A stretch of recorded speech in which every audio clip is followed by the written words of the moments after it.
कि भाई झगड़ा करने के लिए अब हमें कार्डर्स को ही उतारना पड़ेगा। ये हुआ है, हमले किए हैं जाके इन्होंने। आप हिंदू संगठनों पे आरोप लगा रहे हैं, लेकिन दूसरी तरफ एकनाथ शिंदे हैं, वो कह रहे हैं कि इसमें किसी तरह की साजिश की बू आ रही है उन्हें। मैं तो खुद ही ये बात कह रहा हूँ ना, आरएसएस एक संगठित ऑर्गेनाइजेशन है, इसको तो कोई मना नहीं करता ना।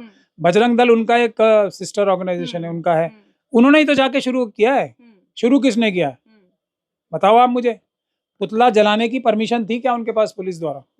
आप देख लो जाके सारी बात। ये क्रिमिनल्स हैं जिसको आप टेलीविजन पे देखती हैं, ये सब लोग क्रिमिनल्स हैं, आरएसएस के साथ साजिश में शामिल है। एक दिन इन सबको जेल जाना है देशद्रोह के मुकदमे में। नमस्कार, द जनता लाइव देख रहे हैं आप और मैं हूं आपके साथ पूजा। बाबा साहेब की दीक्षा भूमि के नाम से मशहूर नागपुर में जहां आज तक दंगे नहीं हुए, वहां भी अब सांप्रदायिक दंगों का हमने एक रूप देख लिया है। सोमवार को सुबह से ही छत्रपति शिवाजी की मूर्ति के आसपास तमाम हिंदू संगठन के लोग प्रदर्शन कर रहे थे एक कब्र को हटाने के लिए जो 1707 में बनी थी, औरंगजेब की कब्र। उस कब्र को हटाने की मांग लगातार हम सुन रहे हैं, अलग अलग लोगों के बयान आ रहे हैं, राजनीतिक लोगों के बयान आ रहे हैं, और उसको लेकर सोमवार को ये प्रदर्शन हो रहे थे। रात होते होते 7:30 बजे के लगभग इस प्रदर्शन ने सांप्रदायिक दंगों का रूप ले लिया, क्योंकि खबर फैली कि जहां औरंगजेब के पुतले जलाए गए, वहीं कुछ धार्मिक ग्रंथ, किताबें भी जलाई गईं। अब इसके बाद कुछ और दो गुटों में मुठभेड़ हुआ, सांप्रदायिक दंगे भड़के, आगजनी हुई, कई गाड़ियों का और कई तमाम चीजों का नुकसान किया गया। उसके बाद पुलिस ने मामले पर थोड़ा बल प्रयोग किया। फिलहाल 5 से ज्यादा एफआईआर लॉन्च हो चुकी हैं, 11 जगहों पर धारा 144 लगा दी गई है। मामला लगभग अभी पुलिस के कंट्रोल में है। लेकिन सवाल ये है कि एक कब्र जो 1707 में बनी थी, 2025 में कैसे प्रासंगिक हो गई है? अचानक लोगों के जहन में ये बात कहाँ से आ गई कि इस कब्र को यहाँ से हटाया जाना चाहिए, और ये मांग कैसे उठने लग गई, जिसके कारण ये सांप्रदायिक दंगे हुए? हमारे साथ इस वक्त महमूद प्राचा जी हैं।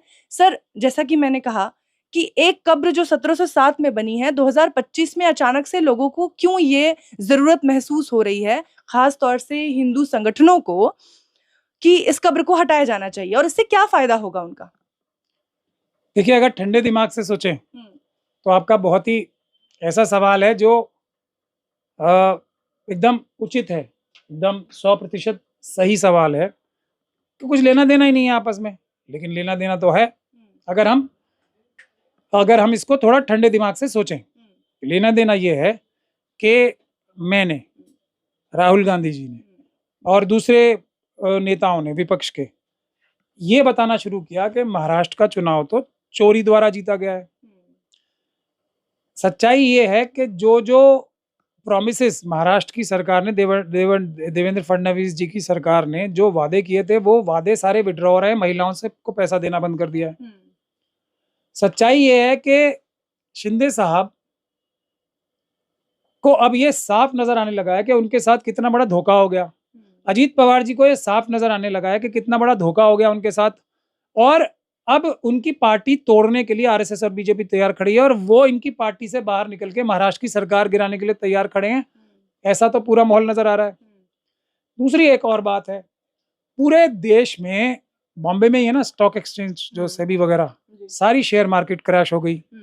देश में अभी एक बैंक है और जो दूसरे बैंकों की जो हालत है वो एकदम कंगाली के कगार पे आ गया देश।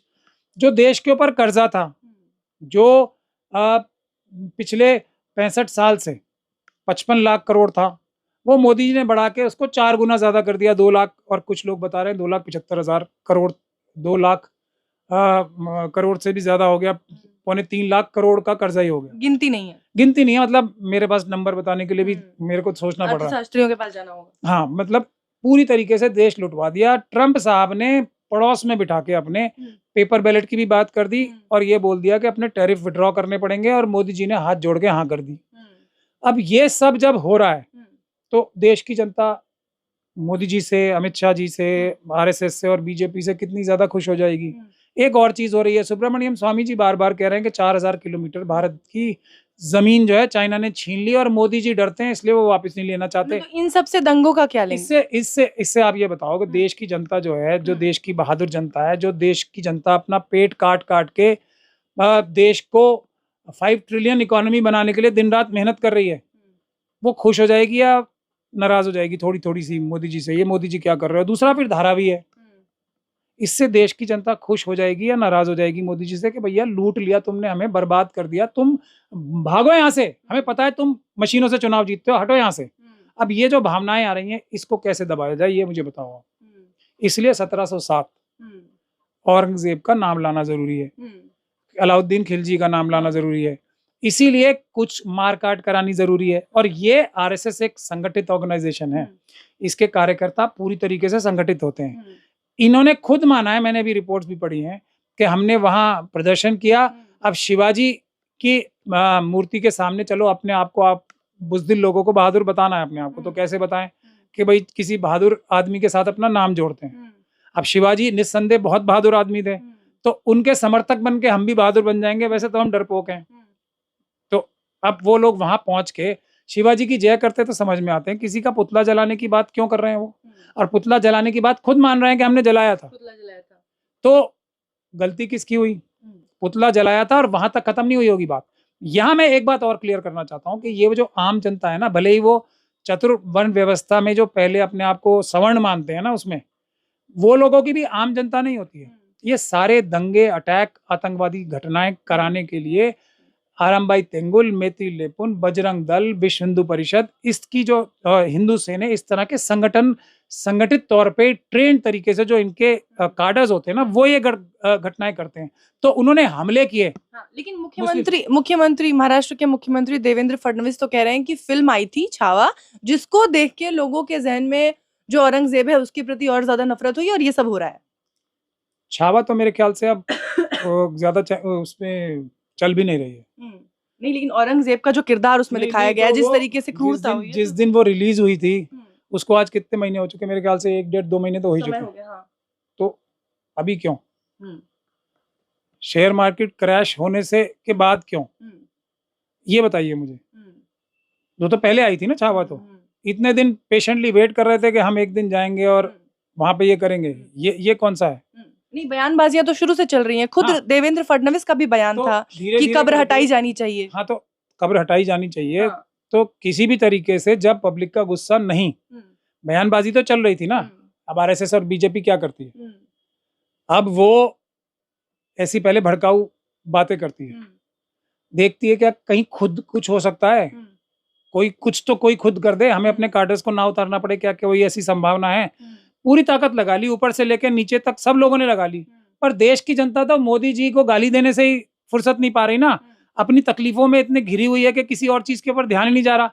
तो इन्होंने अपने कार्डर्स को उतारा, थक हार के कार्डर्स को उतारा कि भाई झगड़ा करने के लिए अब हमें कार्डर्स को ही उतारना पड़ेगा। ये हुआ है, हमले किए जाके इन्होंने। आप हिंदू संगठनों पे आरोप लगा रहे हैं, लेकिन दूसरी तरफ एकनाथ शिंदे हैं, वो कह रहे हैं कि इसमें किसी तरह की साजिश की बू आ रही है उन्हें। मैं तो खुद ही ये बात कह रहा हूँ ना, आरएसएस एक संगठित ऑर्गेनाइजेशन है, इसको तो कोई मना नहीं करता ना। बजरंग दल उनका एक सिस्टर ऑर्गेनाइजेशन है, उनका है, उन्होंने ही तो जाके शुरू किया है। शुरू किसने किया बताओ आप मुझे। पुतला जलाने की परमिशन थी क्या उनके पास पुलिस द्वारा? आप देख लो जाके, सारी बात खत्म हो जाएगी। मैं अभी ये कह ही नहीं रहा कि कुछ और जलाया गया। देश भर में कोई ऐसी जगह बचेगी, जैसा कि नागपुर में हमने देखा, नागपुर मशहूर है दीक्षा भूमि के तौर पे, बाबा साहेब ने वहां दीक्षा ली, इस वजह से आज हम सब नागपुर को एक विशेष तौर पे याद करते हैं। लेकिन अभी तक वहां दंगों की खबरें नहीं थी, लेकिन अब वो भी दंगा प्रभावित क्षेत्रों में आ गया है। कोई ऐसी जगह देश भर में बचेगी जहां पे दंगे ना हो? आप ये बताओ, जो किसी भी भूकंप का एपिसेंटर होता है वहां पे कभी ना कभी तो धक्के आएंगे ही ना। एपिसेंटर जो स्टार्टिंग पॉइंट है वो तो नागपुर में ही है ना, आरएसएस का हेडक्वार्टर, वहीं के तो ये संगठन है सारे। चाहे मणिपुर में ले लो आप, चाहे जम्मू में ले लो, चाहे कश्मीर में ले लो, चाहे केरला में ले लो, चाहे आप गुजरात में ले लो, ये संगठन संचालित कहाँ से होते हैं? ये तो नागपुर से ही होते हैं ना। तो अब जब पहले इन्हें नागपुर को ये दिखाने की जरूरत पड़ती थी 2014 से पहले कि नागपुर में सब सेफ है। हम लोग देखो, अगर कुछ होता तो हम यहीं करते अपनी जगह, जहां हम सबसे मजबूत हैं, हमारा हेडक्वार्टर है, हम तो शरीफ हैं, इसलिए हम यहाँ तो कुछ होता ही नहीं है। ये इनका छलावा था। अब जब ये इतना कॉन्फिडेंट हो गए और या इनकी इतनी मजबूरी बढ़ गई है कि आरएसएस और बीजेपी को लोग इतना ज्यादा खिलाफ हो गए, ये तो मशीनों से चुनाव ना हो तो इनकी जमानतें ना बचें एक भी सीट पे, जो हालात चल रहे हैं इस वक्त। और ये तो हमारी विपक्ष की पार्टियां थोड़ी कमजोर हैं या डर रही हैं या उनके अंदर स्लीपर सेल्स इतने मजबूत हैं कि पेपर बैलेट से चुनाव के लिए आंदोलन में हम लोगों के साथ नहीं जुड़ रहे हैं। अगर वो हो जाए तो ये वैसे ही इनका सुपड़ा साफ हो जाएगा राजनीतिक। लेकिन अब जब वो नहीं हो रहा तो अब मजबूरी में इन्हें क्या करना पड़ेगा, अब इन्हें नागपुर में भी करना पड़ेगा। और अब इनका डर भी चला गया क्योंकि चुनाव तो ये जीत ही जाएंगे मशीनों से। अगर आज आप पेपर बैलेट से चुनाव आप अनाउंस करा दो, पूरे देश में पहली चीज क्या होगी, दंगे रुकेंगे, दहशत आ जाएगी आरएसएस और बीजेपी वालों में कि अब हम चुनाव कैसे जीतेंगे। जेल साफ नजर आने लगेगी कि जो भी सरकार आएगी हमारे गंदे घिनौने कारनामे इतने के कोई नहीं बचा पाएगा हमें। ज्यादातर आरएसएस के जो कार्डर्स के लोग हैं जो किसी भी बड़े पद पे हैं वो सब जेलों में मिलेंगे क्योंकि इतना पैसा लूट लिया सब लोगों ने। सर, रोजे का लगभग आधा महीना निकल चुका है और होली पे हमने देखा कि किस तरीके से माहौल बनाने की कोशिश की गई। अब एक बार फिर ये दंगे औरंगजेब को लेकर आगे ईद तक कुछ समझ आ रहा है आपको कि कुछ आगे तैयारियां और हो सकती हैं, खुशखबरें ऐसी सुनने को मिल सकती हैं? नहीं बिल्कुल, ये देखिए अगर मुझे तरीके की कोई चेतावनी? बिल्कुल चेतावनी है। कुछ बहुत बड़ा गड़बड़ मोदी जी और अमित शाह जी मिलके कुछ करने वाले हैं। देश को कुछ बेचने वाले हैं। कुछ होने वाला है अमेरिका के साथ, कुछ ऐसा बहुत बड़ा होने वाला है जो बहुत ही शॉकिंग होगा। नोटबंदी से भी ज्यादा कुछ होने वाला है। तो देश को इन दंगों में उलझाए रखने के लिए वहां जो इनकी डकैती होगी, वो जो असली दुर्घटना होगी, पता नहीं क्या होगा। सुब्रमण्यम स्वामी जी तो बताते रहते हैं कि चाइना अभी भी एक्टिव है वहां पे, अपने वो बना रही है। चाइना की तरफ से हो सकता है कुछ, या हमारी जो आर्थिक व्यवस्था है वो बिल्कुल चरमरा के गिर सकती है। उससे ध्यान, कहना है कि कुछ बड़ा होने की ये शुरुआत है, ये उससे ध्यान हटाने के लिए कर रहे हैं क्योंकि देश को किसी बड़े तरीके से, बहुत बड़े तरीके से लूटा जाने वाला है। उसकी तरफ से ध्यान हटाने के लिए ये पूरी तैयारी की जा रही है, मेरा ऐसा ही मानना है। क्योंकि अभी अगला चुनाव तो बिहार में, उसमें कई महीने हैं। ये उस आर्थिक दुर्घटना से जो देश के साथ ये एक तरीके से जानबूझ के धोखा करने वाले, बड़ा धोखा, उससे ध्यान भटकाने के लिए मुझे लगता है ऐसा हो रहा है। एक कब्र, जैसा कि मैंने शुरू में कहा, 1707 में बनी कब्र, उस कब्र में अब कुछ मौजूद भी नहीं होगा, सब कुछ वहां पे प्रकृति के साथ विलीन हो चुका होगा। उसको लेकर वहां, हालांकि पुलिस ने वहां पे व्यवस्था अभी अपनी चौक चौबंद बढ़ा दी है, उसको लेकर इस तरीके से माहौल बनाना, समाज किस ओर जा रहा है? आखिर ये लोगों को क्या संदेश देना चाह रहे हैं? अब नहीं समझ, समाज कुछ नहीं संदेश दे रहा, कोई कहीं नहीं जा रहा समाज। ये जो संगठन है ये लोगों का ध्यान भटका रहे हैं। इसमें आम लोग कोई समर्थन नहीं, सवाल ही नहीं पैदा होता ना। आप मुझे बता दो, इन्होंने कितनी कोशिश कर ली, बड़े से बड़े नेताओं ने कुछ भी बकवास कर ली, अपने जो भ्रष्ट पुलिस अधिकारी थे उनसे भी होली के बारे तक में स्टेटमेंट दिलवा ली, कुछ भी नहीं हुआ। तो तब इन्होंने अपने कार्डर्स उतारे, मजबूरी में उतारे, मैं समझ सकता हूँ। क्योंकि अब इनको ये साफ नजर आ गया कि कोई हमारी बात नहीं सुनेगा।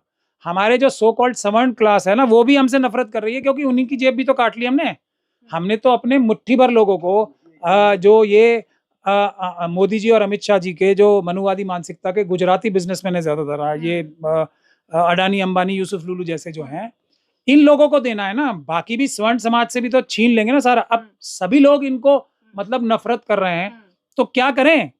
कोई भी इनकी बात नहीं सुन रहा, कोई भी दंगा नहीं करना चाहता, कोई भी लड़ाई झगड़ा नहीं करना चाहता। हर आदमी को नजर आ गया दुश्मन हमारे ये हैं, तो अपने कार्डर्स ही उतारने पड़ेंगे ना। जब तक ये कार्डर्स नहीं उतारेंगे, पहले तो बिल्कुल 100% यही होता था, अब तो मेरे ख्याल से अगर कोई शुरू भी हो जाता है ना दंगा, तब भी पब्लिक में से कोई जुड़ता ही नहीं है इनके साथ, सिर्फ कार्डर्स ही कार्डर्स रह जाते हैं। इसीलिए ये जो भ्रष्ट पुलिस के अधिकारी हैं, जो सरकारी अधिकारी हैं, उनकी मदद से हमले करते हैं, चाहे वो मुसलमान हो, चाहे वो सिख हो, चाहे वो क्रिश्चियंस हो, चाहे वो शेड्यूल कास्ट हो, शेड्यूल ट्राइब हो, ओबीसी के लोग हो या दूसरे गरीब लोग। अब धारावी में तो हर प्रकार के लोग हैं ना, सब पे हमले करने, हो सकता है धारावी का ही प्रोग्राम शुरू होने वाला हो। सर, एक आखिरी सवाल है कि सोशल मीडिया का जमाना है, बहुत सारी वीडियोस हैं पूरे उस दंगे की, लेकिन अगर हम नेशनल मीडिया की बात करें, वो एक ही एंगल दिखा रहे हैं। उनके एंगल के हिसाब से वो दंगाइयों का चेहरा साफ कर चुके हैं, वो सीसीटीवी फुटेज के जरिए साफ कर रहे हैं कि जो पूरा मामला है ये एक तरफा है।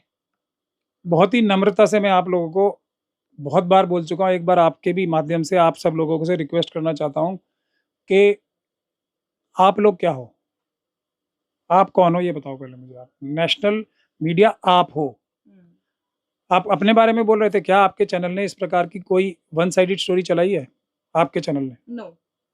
तो आप नेशनल मीडिया को क्यों दोष दे रहे हो? आप ही तो हो नेशनल मीडिया। ये क्रिमिनल्स हैं जिसको आप टेलीविजन पे देखती हैं, ये सब लोग क्रिमिनल्स हैं, आरएसएस के साथ साजिश में शामिल है। एक दिन इन सबको जेल जाना है देशद्रोह के मुकदमे में।